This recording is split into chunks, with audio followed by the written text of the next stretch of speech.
And CBS News White House and Foreign Affairs correspondent Margaret Brennan joins us now from the White House. Margaret, it seems like there are a lot of unanswered questions about the sequence of events that led to James Comey's firing. We've heard differing accounts from several White House press secretaries and deputy press secretaries. Lay out for us what we know at this point, especially as it regards that request that Comey asked for more resources in the Russia investigation. Right. In terms of that request for resources from Director Comey, that is something that U.S. officials have confirmed to CBS News, a request that was made to Deputy Attorney General Rod Rosenstein. However, the Justice Department denies that happening.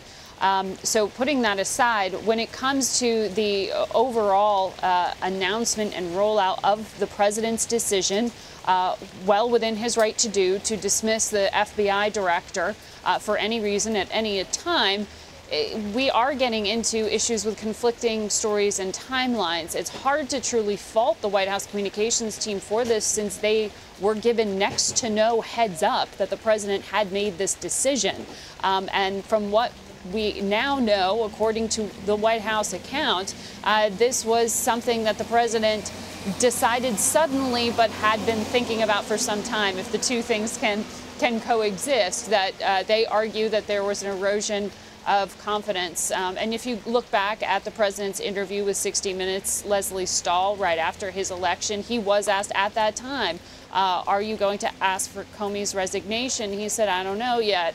But that he highlighted Comey's sort of change of heart to reopen the Hillary Clinton email investigation days before the election as something he saw actually at that time as a positive thing, that it was actually positively influencing his perception of Comey, someone who he had before that been critical of because he had first argued that the case should be closed without prosecution. So the president's opinion seems to have changed over the past few months. And then from what we are told, it was last week when James Comey took the stand, went before a congressional committee to testify, gave some conflicting accounts, stumbled a little bit on a few points, and that did not win him any favors or friends here at the White House, particularly that phrase that he uttered, saying he was made nauseous by even the idea that he had tipped the election with that decision to reopen the investigation into Hillary Clinton. So that added salt to the wound, one that had already been festering, particularly after President Trump was disappointed to see the FBI director refuse publicly and say publicly he had absolutely no information whatsoever to back up the president's claims that he was wiretapped. So there are many points you can look at to say that the president was questioning James Comey's leadership, but it seemed to have really coalesced just in the past week and a half, led to a meeting at the White House on Monday between the president, the attorney general, and the deputy attorney general. He said to the deputy attorney general, Rod Rosenstein, write everything down that you just said in terms of your argument for why James Comey should step down or be pushed aside. He did that. That letter was made public Tuesday, and that's when we learned of the firing within an hour of the decision having been made. And we keep getting sort of the drip, drip, drip of more leaks, getting more information by the day on how things unfolded. In the meantime, Director Comey's temporary replacement, Acting Director Andrew McCabe, will be testifying in front of the Senate Intelligence Committee this morning. What do you think senators are hoping to hear from him?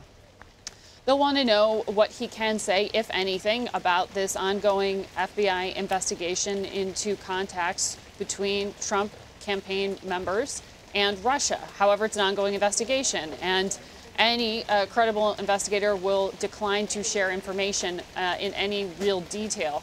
That is just a rule of protocol. That's why so many people had raised eyebrows when they read the president's letter to James Comey saying that the director had personally assured him that he was not under investigation. That's just not something that investigators do.